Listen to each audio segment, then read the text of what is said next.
La chronique de Philippe David qui est avec nous dans ce studio. Bonjour, comment allez-vous mon cher Philippe ? Bien, et vous ? Alors vous allez nous faire voyager sur un tout autre sujet ce matin, puisque vous attirez notre attention sur cette étude qui montre que les Français ou des Français seraient aujourd'hui à un niveau de pauvreté semblable à celui aux habitants du Mississippi. Oui Jacques, on voyage de l'autre côté de l'Atlantique, aux USA, pas pour vous parler de Trump, mais pour un chiffre terrible pour nous Français. Lequel ? Un chiffre dévoilé par le Washington Post la semaine dernière. Le PIB par habitant de l'État du Mississippi est aujourd'hui plus élevé que le PIB français par habitant. Mais assez nettement quand même. D'accord. 55 876 $ contre 46 103 pour la France. En clair, un habitant du Mississippi est 20% plus riche qu'un Français. Jusque-là, vous dites tant mieux pour les habitants du Mississippi.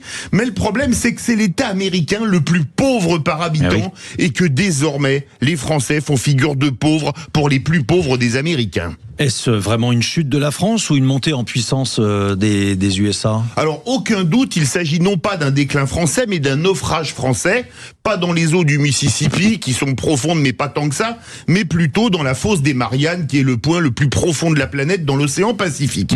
Retour 46 ans en arrière, en 1980. Le PIB par habitant était de 12 575 $ par Américain, de 12 565 par Français. En clair, le niveau de vie des Français était parfaitement équivalent à celui des Américains, avec un avantage majeur pour les Français que les Américains n'avaient pas, une protection sociale de très haut niveau.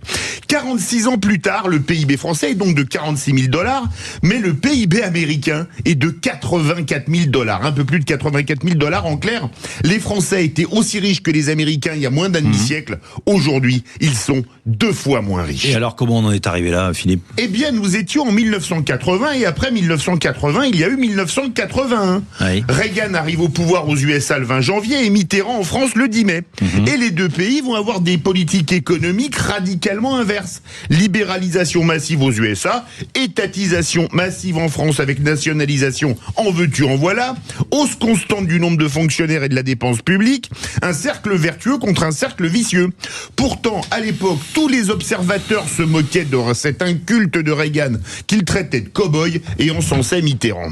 Mais il n'y a pas eu que ça, Philippe. Non, seconde rupture 1992 avec le vote de Maastricht et l'arrivée de l'euro 10 ans plus tard. Un euro qui est le marque qui a changé de nom puisqu'il est fait par l'Allemagne pour les entreprises allemandes. Un euro que le FMI considérait dans une étude publiée au printemps 2017 comme sous-évalué de 18% pour l'Allemagne et surévalué de 6,7% pour la France.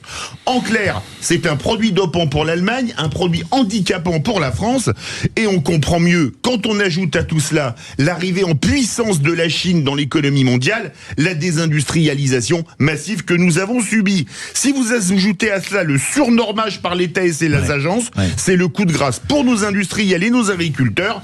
Notre agriculture s'est elle aussi effondrée depuis 1980, d'où l'effondrement de la France par rapport aux USA et aux autres pays en termes de PIB par habitant. En conclusion, Philippe ? Eh bien, il y a 46 ans, les Français étaient aussi riches que les New-Yorkais ou les Californiens. Ah oui. Ils sont aujourd'hui plus pauvres que les habitants du Mississippi. Il y a quelques années, Emmanuel Macron a dit que la Seine-Saint-Denis c'était la Californie de la France. Sachant que la Seine-Saint-Denis est le plus pauvre des départements français et la Californie un des États américains les plus riches, on peut franchement craindre le pire pour l'avenir. Drôle d'époque. Oui, drôle d'époque. Merci Philippe David. En tous les cas, le niveau de vie, voilà un des thèmes peut-être dont vous allez parler. Jean-François Aquili, bonjour. Jean-François est dans ce studio. Bonjour Jacques. Puisque ce matin, vous recevez Éric Zemmour. C'est la grande interview à 8h15. Oui, le président de Reconquête qui publie chez Fayard Pluriel sa nouvelle édition du best-seller de 2014, le suicide français. Alors on va l'interroger évidemment sur ce qui s'est passé samedi soir après la victoire du PSG. Lui-même a été violenté. Hein. Oui, il y a une vidéo qui tourne beaucoup là-dessus. Lui-même qui dit tous les sujets que j'ai traités dans ce livre se retrouvent aujourd'hui au cœur de l'actualité. Voilà. Bon, écoutez, ce sera à 8h15, effectivement, à suivre, interview évidemment très attendue dans le contexte actuel. Et on vous donne rendez-vous à 8h15. À tout de suite.